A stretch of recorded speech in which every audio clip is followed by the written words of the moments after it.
Maya Paldo, Lois. Hello po sa mga subscribers at viewers. Meron tayong pag-uusapan ngayon, Lois. Itong ugali ng pasyente na nakaka-apekto sa ortho treatment. Yan yung pag-uusapan natin ngayong umaga. Kasi Lois, di ba minsan, pag nakaka-apekto kasi yun sa treatment, di ba? Minsan nakakapagpabagal, di ba? O kaya nakakasira ng treatment plan. May tinatawag kaming mga treatment plan. Yan. Hindi ito para manisi ha, Lois. Para sa mga pasyente ito na may braces o nagpaplano pa lang. Para alam natin kung ano ang mga habits na dapat iwasan para maging mabilis, smooth at successful ang braces journey mo. No?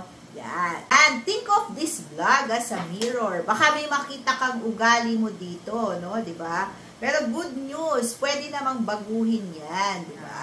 Okay. Yan. So ready ka na ba, Lois? Ready. Okay, let's go.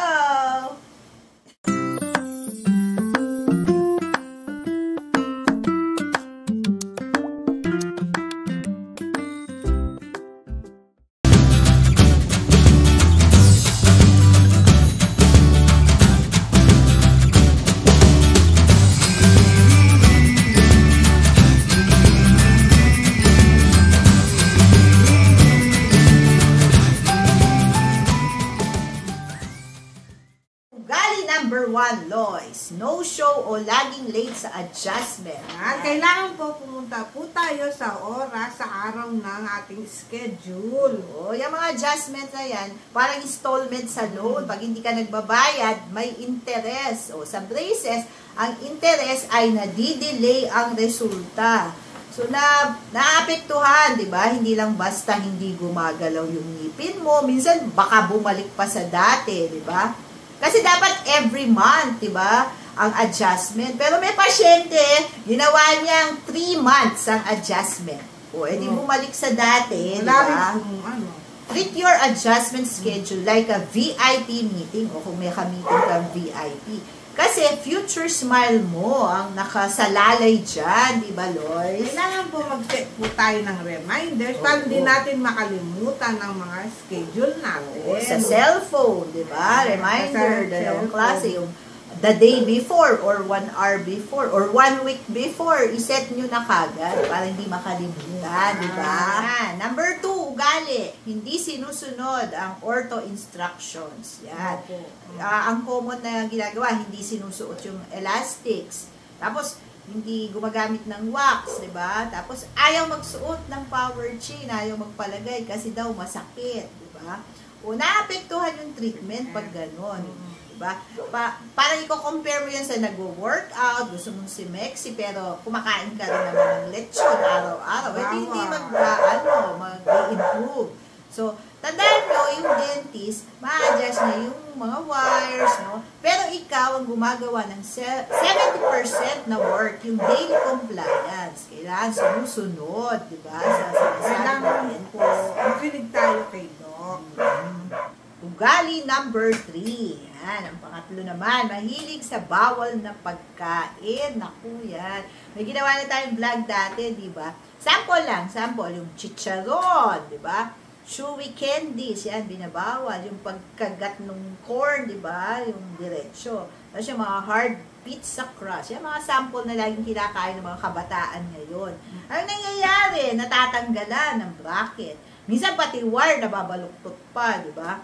So, nagkakaroon ng emergency visits, di ba, Lois? Tulad ng isang pasyente, kumain po ng yema, medyo nag-adjust po tayo ng time. Schedule. O, sa kakakain niya ng yema, di ba, sticky yun. O, nag-adjust pa tayo ng schedule para lang ma-repair, di ba? Ang tip dyan ay sacrifice now, feast later. Bracers are temporary, pero result niyan pang long term. So, temporary na naman naka-braces ka, magtiis-tiis ka na, di ba? Pang-apat na ugali, yan, hindi naglilinis ng maayos. So, anong resulta? Plaque, build up, cavities, minsan. O tapos kailangan gamutin pa kung nagka-gum disease, kung may decay, di ba? So, nadidelay ngayon yung mga adjustments. Lalo na kung hindi ka regular na nagpapalinis. So, imagine mo na lang, di ba, kung nagpipinta ka ng padel ng bahay, kung puro alikabok, hindi matatapos yung pagpipintura. Ganyan din yun. So, may mga tools, mga gamit na pwedeng gamitin, tulad ng ortho brush, interdental brush, di ba? Meron ding tinatawag na floss threader kung para makapag-floss, no?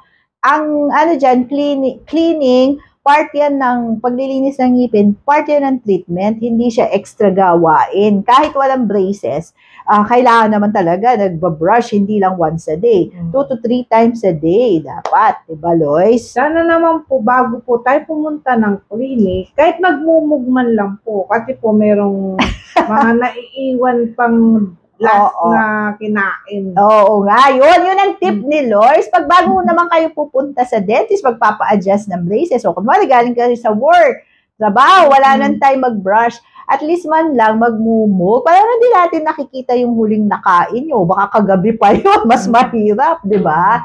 Yun. Ayaw gumalaw yan.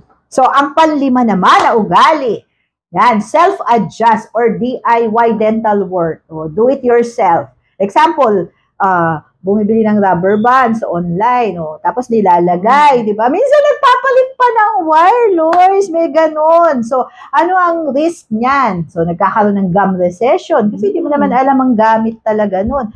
Tooth loss pa, pag grabe na talaga. Or minsan, hindi na pare-parehas ang paggalaw ng ngipin kasi ginagalaw mo ng ginagalaw, di ba? Oo nga po, yung iba nanonood sa YouTube. Oo, Ito yan. na lang po kayo manood. Oo, kasi hindi naman tinuturo yan yung pag-a-adjust sa mga tao. Mas maganda nga dito na lang sila manood, di ba? Ugali number 6, Lois, walang pasensya or tiyaga sa process. Yan. Meron silang mindset eh. Yung isa nagtanong, Dok, 3 months na, bakit hindi pa perfect? Hindi pa maganda yung smile ko, di ba? Ang ortho treatment, hindi yan marathon, hindi pabilisan, no? It's not a marathon or a sprint, hindi rin. So, average yan, 18 to 24 months, no? Minsan humahaba pa pag may mga extraction cases. So, basta dapat i-celebrate mo yung small wins, gap closing, nagsara yung gap, or medyo pumantay na, nag-level na yung ngipin mo, or nag-improve kahit konti yung bite. Kasi syempre, like sinasabi, di ba, ang ngipin gumagana yan, gumagalaw yan, mga 1 millimeter lang a month. So, hindi, yung 3 months, wala pa talaga yun, no? Magtaka ka kung 1 year, wala pang nangyayari. Yun, it's either nasa inyo na yon kung fault ng dentist or fault na ng pasyente, di ba? Kaya wag mainip, relax lang. Oo, yan. Ang pampito, yan, Lois, pampitong ugali, no? Hindi nagsasabi ng totoo. Yan, may mga pasyente hindi nagsasabi ng totoo. Kasi may mga binibigay kaming elastics, di ba? Tapos sabi niya, Dok, lagi ko naman sinusuot yung elastics eh. Pero pagdating, wala naman. Or naubos na pala, hindi naman sinasabi, di ba? Or natanggalan siya ng bracket. Tapos sabi, Dok, wala naman akong kinain, matigas.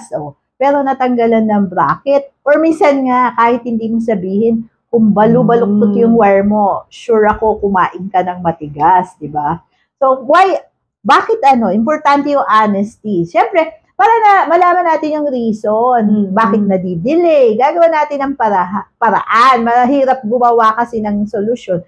Kung hindi ka honest, hindi natin alam kung bakit natatanggalan ka ng bracket, di ba? Nandito kami, mga dentist, para tumulong, hindi naman i-judge kung meron ka man nakain na matigas. So, i-remind ka lang dun sa mga bawal, di ba? Mabait naman kami eh. Yan. May bonus section tayo, Lois.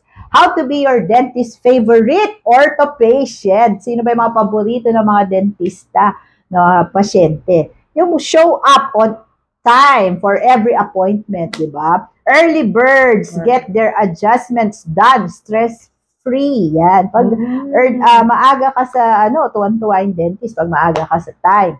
Tapos, follow all instructions. Sundin mo lang yung paggamit ng elastics, wax, no? Kung kailangan kang i-power chain, huwag ka nang umapela. Kailangan nilagay yun, di ba? Sundin mo. Number 3, avoid the bawal list. Alam mo na yung mga bawal, di ba? So, sinabi na ni dentist yun habang nilalagay yung braces mo. O, bawal yung may mga bawal na pagkain, di ba? So, sundin mo lang yun. Tapos, para wala ring gastos or mga extra, extra expenses. Kasi pag natanggalan ka ng bracket, siyempre papalitan yun ni dentist, may extra bayad, di ba? Sayang naman yung pera, imbis na nababawasan yung balanse mo, dumadagdag pa yung utang mo, di ba? Number 4, keep your teeth squeaky clean. Parang pang commercial toothpaste, kailangan malinis na malinis. Pag smile mo kay dentist, naku, tuwan-tuwa yun pag shiny pa yung smile mo, habang masilaw-silaw pa siya sa kintab na mga brackets mo, di ba? Nakaka-inspire pag gano'n na magtrabaho. Tapos, number 6. Yan, wag gagawin yung mga DIY adjustments. Yan. Wag mong pinaglalaruan yung braces kung ayaw mo yung kulay nilagay ni dentist.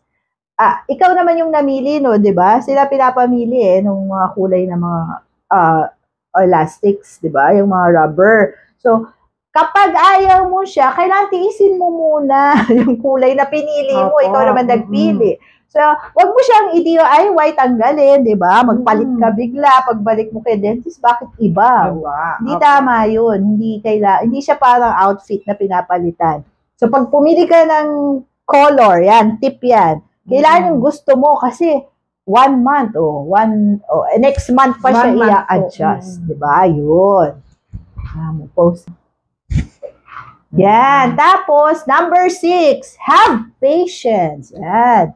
Good smiles take time. Sabi nga, trust the process. Sabi nga, di ba? Tapos, number 7, be honest with your ortho. Di ba? Ano mo kami, teammate, hindi kami interrogators na kung mali yung sagot mo, magagalit. Hindi. Partner tayo sa treatment.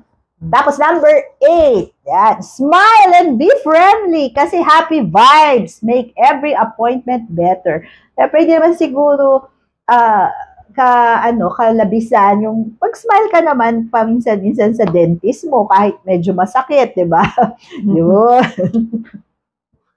Remember.